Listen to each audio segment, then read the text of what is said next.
I'm Emily Mashak, and you are listening to Tuned Into NoCo, Town Square Media's show that lets you know what matters in NoCo. I'm talking today with Angela Myers, the Larimer County Clerk and Recorder, about the upcoming elections. So thank you for joining me today, Angela. I'm delighted to be here, Emily. Thank you so much. Of course.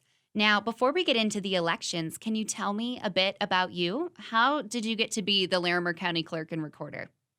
Oh my goodness. I'll tell you what, I've been in this office for nearly 17 years. I began, my predecessor, Scott Doyle, began in January of 2003. I began working for him as clerk, and I began working for him in October of that same year.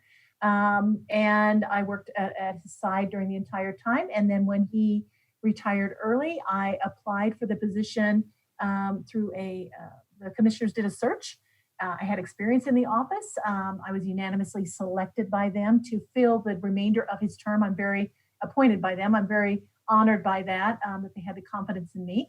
And, I never had it in my sights, but I am so grateful and blessed that I did take it on. I absolutely love the job. I will tell you, I didn't feel legitimized until I was elected by the people. And I've been elected now by the people twice. I'm in the second year of my, I'm in the first year of my second term, I think. First or second year of my second term. Well, I think I elected in 2018, so 2019 began my second term, so I'm in the second year of the second term. Yeah, sorry for that. No, you're good. That's awesome. Congratulations. Emily, I have an awesome staff, and so that makes it so possible to be doing good work for the citizens. And I absolutely love the citizenry. I love the interactions, be they positive, or if someone's frustrated, I'm still happy to hear from them. And I've almost never had an outcome not end up positively. So I'm grateful and just love the job. That is awesome. So great to hear. Now, reading your biography, you and your staff have accomplished a lot during your time in this position. But can you give me the highlights? I know it's a big question. Well, I'll tell you what, I became clerk in May of 2013 when I was appointed. We had that very year, same-sex marriage became the law of the land. So I began that as well. Then we had the first mail-in ballot, all-mail ballot elections in Colorado began in November of that year. I have replaced every piece of technology in this office, from the recording system, which manages all public record and the property record, to the election system, which has been entirely replaced, to the vehicle licensing system, which is actually a state system, but it is no less big of a task it hadn't been replaced in 35 years. So it was a big task as well. I'm also very proud of the innovations we put in place in vehicle licensing. We now have the ability to make appointments. We have had for many years. We also have the ability to do transactions over the phone and to do chat in real time with our technical staff. I tell you what, those features, when we did them, were the appointment feature was entirely unique in the state. The chat feature was entirely unique in the state. The phone tag was, I think, only done by one other county. And when we began doing it, we did it in a much more robust way and in a more streamlined and automated way. And we were among the few in the county that do transactions over the phone. Those innovations really boded well for us in this unique times that we found ourselves in this year with COVID. And we were already poised and prepared to do a lot of tasks remotely with citizenry. So it's, we've done a lot of work. The minute I think we're going to relax this year and just regroup, it just doesn't happen. And I think the list goes on, but those are the big highlights. Now, the June 30th elections are coming up. Lots of people are on the ballot. Where do you recommend people go to find information about the candidates? There is the absolute best place to go if you're a Larimer County resident for any election information is at votelarimer.org. When I first became clerk in 2013, we created this trademark, and we wanted to do that. I wanted to do that so that we would be sure that folks never had to wonder, what is that website? What is that? We trademarked it. We use it as our logo. Anything you need to know about elections in Larimer County, just go to votelarimer.org. This year is definitely a little different because of the COVID-19 pandemic. How will that change or affect voting in this election? It's a great question, and I'm so glad you asked it. These are unique times. I think if any of us had ever predicted in our youth that this would be the reality, we would have been laughing at each other. Oh, yeah. Yeah. So first of all, I will say Larimer County and Colorado have a wonderful voting system that allows for folks to not have to interact person to person in order to get their votes in. You're going to get a ballot in the mail. If you're a registered voter, you're going to get your ballot in the mail. That's why one of the most important things I want to get through to your listeners today is if you're not registered to vote, and folks who might be more likely for that might be 17-year-olds who will be 18 by the November 3rd election. If you are not registered, do so now. If you want to update registration, maybe you moved or anything like that, or if you want to add your email address to your registration, do it now. And the reason I say that so strongly is that if you do it now, you can still get your ballot in the mail. We still have time to do that, and you still have time to return your ballot in the mail. If you wait, if you procrastinate, you're going to be much more likely to have to end up in a voter service and polling center where you will be among election judges, and social distancing will be much more challenging. So I ask people to update their registration now. Ballots went out in the mail this week, so you should be getting your ballot. I would ask voters, when you receive your ballot, please vote it right away. Don't wait, and put it right back out in the mailbox. A first-class stamp will do. That requires no social interaction whatsoever, and mail is federally protected, and you have a way to track that ballot. And you can go to votelarimer.org to track whether we received it or not, and that's the best way for you as a taxpayer. Second best way is drop it in a 24-hour box. We have them across the county. Every municipality in Larimer has one, and you can look for those sites either on your instructions that come with your ballot or at votelarimer.org as well.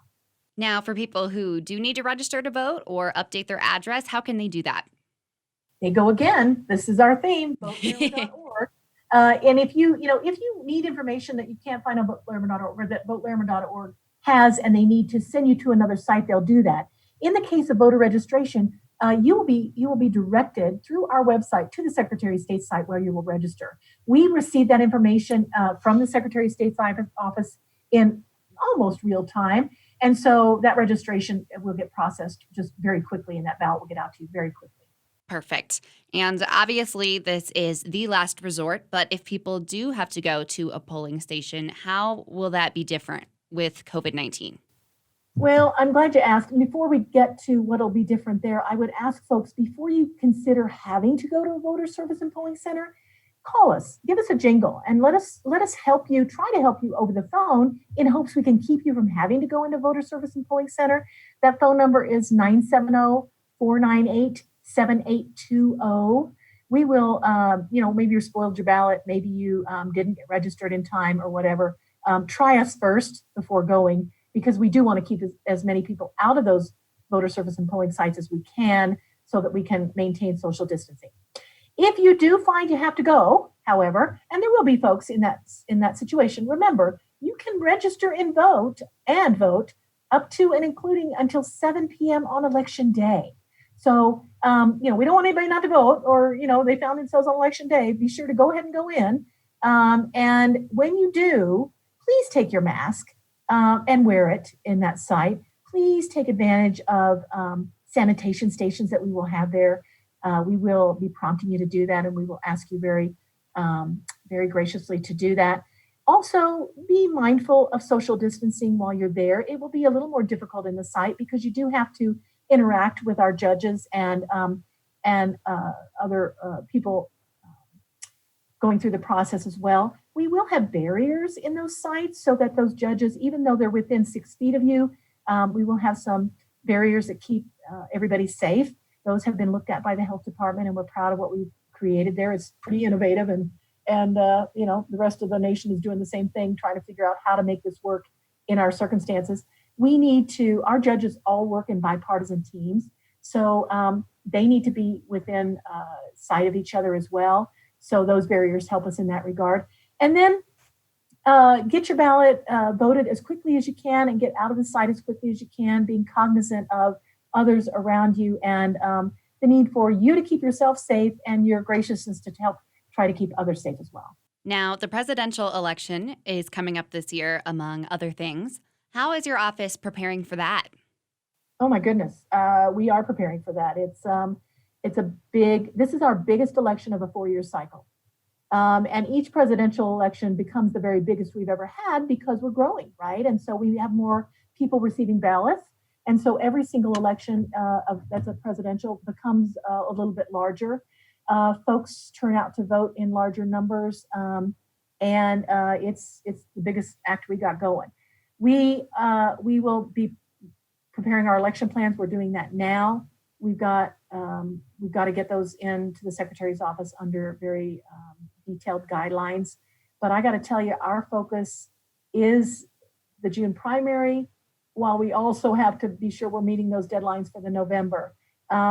It's a lot to plan and a lot of details. I would encourage any listener to become an election judge, see it firsthand, be on the inside looking out, and you'd be amazed at all the I's we dot and the T's we cross to ensure the integrity of the election is intact always, no matter what unique circumstances we find ourselves in with respect to COVID.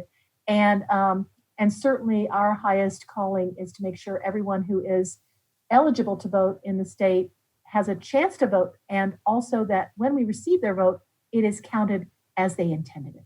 Thank you to you and your office for doing all that you do to ensure that we do have honest and fair elections. What else would you like listeners to know?